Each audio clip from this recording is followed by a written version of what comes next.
I think it's pretty undeniable at this point that there is an impact on climate across the planet. I think that's highly deniable. We have no idea what the impact is from. We don't know where the carbon dioxide is from. We can't measure the warming of the oceans. We have terrible temperature records going back 100 years. Almost all the terrestrial temperature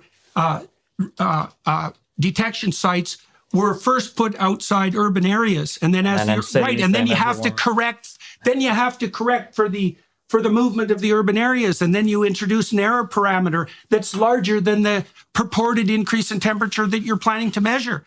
This isn't data. This is guess, and there's something weird underneath it. There's something weird that isn't oriented well towards human beings underneath it. It has this guise of compassion. Oh, we're going to save the poor in the future. It's like that's what the bloody communists said.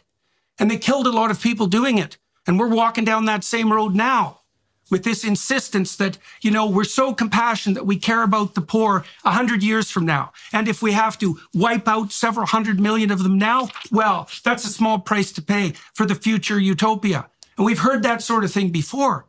And the alternative to that is to stop having global level elites plot out a utopian future or even an anti-dystopian future. And that's exactly what's happening now with organizations like the WEF. And if this wasn't immediately impacting the poor in a devastating manner, I wouldn't care about it that much, but it is. You know, I watched over the course of the last 5 years, the estimates of the number of people who were in serious danger of food privation rise from about 100 million to about 350 million. That's a major price to pay for a little bit of, what would you say, for progress on the climate front that's so narrow it can't even be measured. I don't think the increase in hungry people on the planet is because of climate policies. Why not? Because I don't think that countries in Africa are being pushed away from fossil fuels. I think most developing nations. Of course they are. They can't even get loans from the World Bank to pursue fossil fuel development.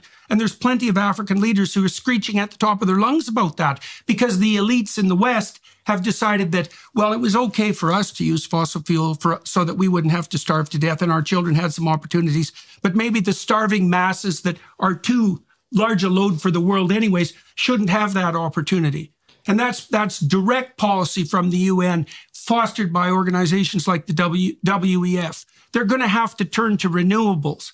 Yeah, well, good luck with that.